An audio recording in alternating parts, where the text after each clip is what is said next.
அடுத்த பிரபலம் என்னன்னு பார்த்தீங்கன்னா, நம்ம காவேரி இப்போ வீட்ல இருக்கிறதுனால எல்லாருமே வந்து பேசிட்டு இருக்காங்க. பேசும்போது பார்த்தீங்கன்னா, தாத்தாவும், சாரதாவும் ரொம்ப க்ளோஸா பேசிட்டு இருக்காங்க. பழச பத்தி பேசிட்டு இருக்காங்க. காவேரிக்கு ஒண்ணுமே புரியல. "என்னடா இது? யார பத்தி பேசுறாங்க?" அப்படின்னு சொல்லி காவேரிக்கு ஒண்ணுமே புரியல. என்னம்மான்னு சொல்லி கேட்கும்போது, சாரதா சமாளிச்சுக்கிட்டே இருக்காங்க. தாத்தாக்கு பார்த்தீங்கன்னா, ஒரே ஃபீலிங்ஸா இருக்கு. "இப்படிப்பட்ட ஜோடிய நம்ம பிரிச்சுட்டோமே!" அப்படின்னு சொல்லி தாத்தா உண்மையிலேயே வந்து ஃபீல் பண்றாரு. சித்தியும் பார்த்தீங்கன்னா, வில்லியா தான் இருப்பாங்கன்னு நம்ம நெனைச்சோம். ஏன்னா, பாட்டி கூட சேர்ந்து சித்தியும் அத தான் பண்ணிட்டு இருந்தாங்க. இப்போ பார்த்தீங்கன்னா, சித்தியும் பார்த்தீங்கன்னா, நம்ப விஜய்க்காக வந்து அவங்களும் மாறிட்டாங்க. இப்ப தாத்தா, சித்தி இவங்க 2 பேரும் வந்து ஓகே. சித்தப்பா நீங்க தான் வில்லனா இருக்கீங்க. இந்த எபிசோட பொறுத்தவரைக்கும் பார்த்தீங்கன்னா, பசுபதிய கூட காட்டலங்க. நம்ம சித்தப்பாவ தான் வந்து ஒரு வில்லனா வந்து மூவ் பண்ணிட்டு இருக்காரு. ராகவ் கிட்ட வந்து இன்ஃபார்ம் பண்றாரு. இப்போ எல்லாரும் சாப்பிட்டுட்டு இருக்காங்க, சிரிச்சு பேசிட்டு இருக்காங்க. இந்த விஷயத்து எல்லாமே சித்தப்பாக்கு வந்து கடுப்பா இருக்கு. அதுக்கப்புறம் பார்த்தீங்கன்னா, விஜய் வந்து சமைக்கிறது, நம்ம காவேரிக்கு பரிமாறுது, காவேரி அத விரும்பி சாப்பிடுறது, காவேரி சந்தோஷமா இருக்கிறத பார்த்து நம்ம சித்தப்பா வந்து கடுப்பாவுறாரு. அப்புறம் வீட்டெல்லாம் சுத்தி காட்டுறாங்க. காவேரி வந்து அவங்களோட பழைய திங்ஸ பார்த்து அவங்களுக்கே ஒரு ஃபீல் ஆகுது. "இது என்னோட ட்ரெஸ் மாரி இருக்கே! இது நான் கட்டின சாரி மாரி இருக்கே!" அப்படின்னு சொல்லி காவேரியோட திங்ஸ வந்து குட்டி காவேரி காட்டுறாங்க. "இதெல்லாம் எங்க அம்மாவோட திங்ஸ்ன்னு" சொல்லிட்டு. அதெல்லாம் காவேரி தொட்டு பார்த்து இந்த மாரி ஃபீல் பண்றாங்க. அவங்களோடது அப்படின்ற மாரி அவங்க உணர்வு வந்து ஃபீல் பண்ணுது. கரெக்ட்டா விஜயும் அங்க இருக்காரு. எங்க அம்மாவ பார்க்கணும்னு சொல்லி குட்டி காவேரி கேட்கும்போது, விஜய் வந்து சமாளிச்சுட்டு இருக்காரு. அதுக்கப்புறம் பார்த்தீங்கன்னா, குட்டி காவேரியும் ஃபோட்டோஸ்லாம் அந்த ரூம்ல எடுத்துக்கிறாங்க.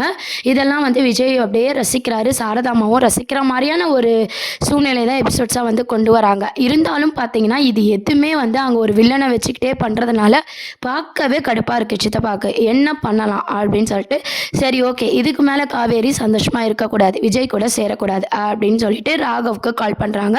"என்னம்மா உங்க அப்பாவுக்கு கால் பண்ணா எடுக்கவே மாட்டாருப்பா. அதனால தான் உனக்கு சொல்றேன். நீங்கலாம் எத நெனச்சீங்களோ, இப்ப அது மாரி இல்லாம விஜயும், காவேரியும் சேரப் போறாங்க." அப்படின்ற மாரி சொல்லிர்றாங்க. உடனே "என்ன சொல்றீங்க?" அப்படின்னு சொல்லிட்டு ராகவ் பார்த்தீங்கன்னா, "நான் இருக்க வரைக்கும் அதெல்லாம் பண்ண விட மாட்டேன்.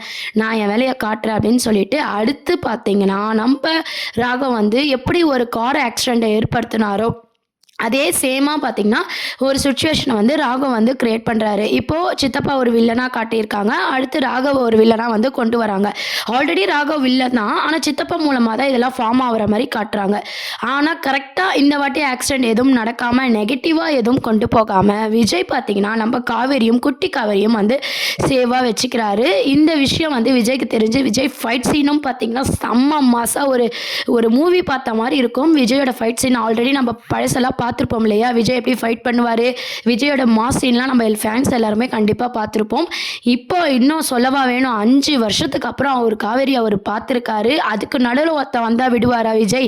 செம்ம மாஸ் கட்டப் போறாரு. ஃபைட் சீன் எல்லாம் அப்படியே போட்டு தாறுமாறா கலக்கப் போறாங்க. டைரக்டர் சார் பார்த்தீங்கன்னா, love scenes, fight scenes, emotional சொல்லி எல்லாமே கலந்து செமையா வந்து மகாநதி சீரியல வந்து கொண்டு போயிட்டுருக்காரு. ஸோ ஃபைட்லாம் முடிஞ்சுட்டு பார்த்தீங்கன்னா, இந்த வேலைய யார் பண்ணா? அப்படின்னு சொல்லி விஜய் வந்து விசாரிக்க போறாரு. விசாரிக்கும்போது இந்த வேலைய பண்ணது சித்தப்பா அப்படின்ற விஷயம் வந்து விஜய் கண்டுபிடிச்சு, போய் சித்தப்பாவ வந்து காட்டுன்னு காட்டப் போறாரு. இந்த கோவத்துல சித்தப்பா என்ன பண்றாருன்னு பார்த்தீங்கன்னா, இதுக்கப்புறம் சாரதா கிட்ட பேசி காவேரிய ஊருக்கு அனுப்பணும் அப்படின்னு சொல்லி அவரு ஒரு பக்கம் யோசிக்கிறாரு. போய் சாரதா கிட்ட பேசுறாங்க. நம்ம ஆல்ரெடி சொன்ன மாரி தான் சாரதா கிட்டயும் செருப்படி தான் சித்தப்பா வந்து வாங்க போறாரு. அதுக்கப்புறம் பார்த்தீங்கன்னா, செம்ம எல்லாரும் எதிர்பார்த்த ஒரு சீன் என்னன்னா, காவேரியோட பர்த்டே செலிப்ரேஷன். காவேரியோட பர்த்டே செலிப்ரேஷன்ல விஜய் வந்து என்ன மாரி கிஃப்ட் பண்ணலாம்னு சொல்லி குட்டி காவேரியும், விஜயும் அழகா வந்து பார்த்தீங்கன்னா, பேசிக்கின்னு டிஸ்கஸ் பண்ணிட்டு இருக்காங்க. பார்க்கவே வந்து ரொம்ப கியூட்டா இருக்கு. குட்டி காவேரியோட அந்த சின்ன சின்ன வார்த்தைகள்லாம் இருக்குல்ல, "டாடி என்ன டீச்சர பார்த்தா ஒரு மாரி ஆகுறீங்களா?" அப்படின்ற அந்த கேட்கிற அந்த தருணம்லாம் பார்த்தீங்கன்னா, செமையா இருக்கு. அப்புறம் பார்த்தீங்கன்னா, விஜய் வந்து காவேரிக்கு அதாவது மிஸ்ஸுக்கு இந்த மாரி கிஃப்ட்டெல்லாம் குடுக்கலாம் அப்படின்னு சொல்லி அவரு ஒரு கணக்கு போடுறாரு. இந்த பக்கம் குட்டி காவேரி பார்த்தீங்கன்னா, இல்ல எங்க டீச்சருக்கு இதெல்லாம் தான் பிடிக்கும் அப்படின்னு சொல்லி அவங்க ஒரு பக்கம் கிஃப்ட் எல்லாம் செலக்ட் பண்றாங்க. கடைசியில காவேரி பர்த்டேவும் வந்துடுது. அப்பாவும் பொண்ணும் என்ன கிஃப்ட் தரப்போறாங்க அப்படின்றதும் ஒரு கொஸ்டின் மார்க் இருந்தாலும், நம்ம விஜயும், குட்டி காவேரியும் பார்க்கறதுக்காக யமுனாவும், கங்காவோட பொண்ணு இவங்க 3 பேரும் பார்த்தீங்கன்னா, காஞ்சிபுரத்துக்கு வராங்க.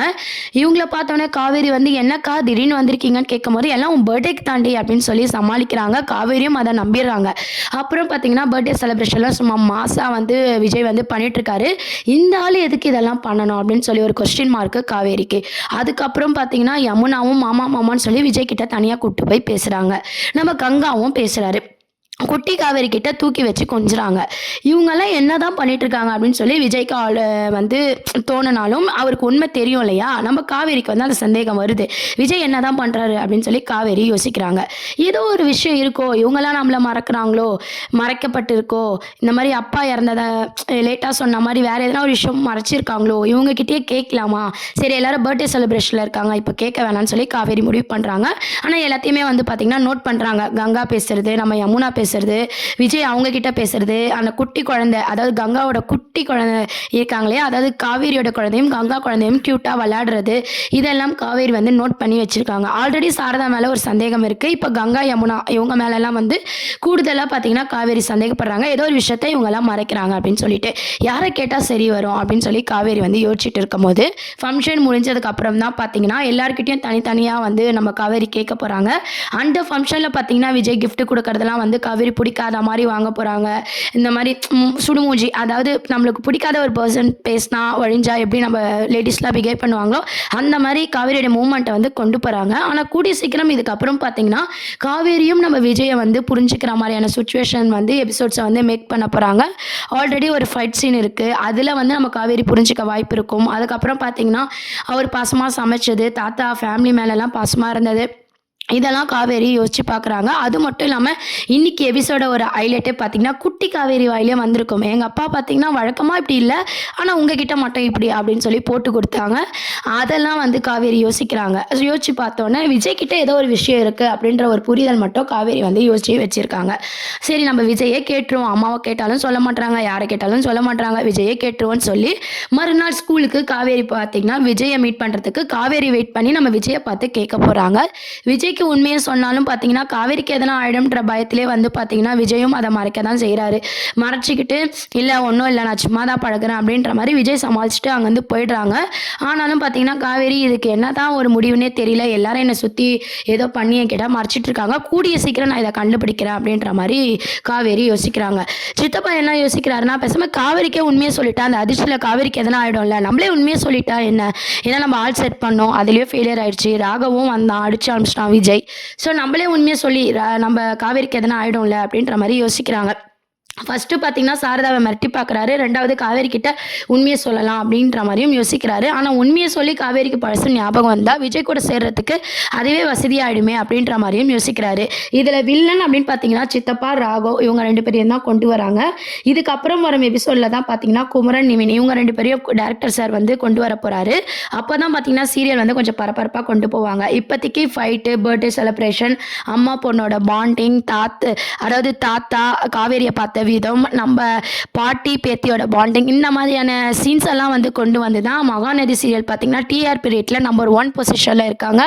தொடர்ந்து பார்த்தீங்கன்னா ஒரு 10-11 நாளைக்கு ஹாட் ஸ்டாரில் பார்த்தீங்கன்னா விளம்பரமே இல்லாமல் நம்பர் 1 பொசிஷனில் பார்த்தீங்கன்னா மகாநதி சீரியல் மட்டும்தான் இருக்காங்க.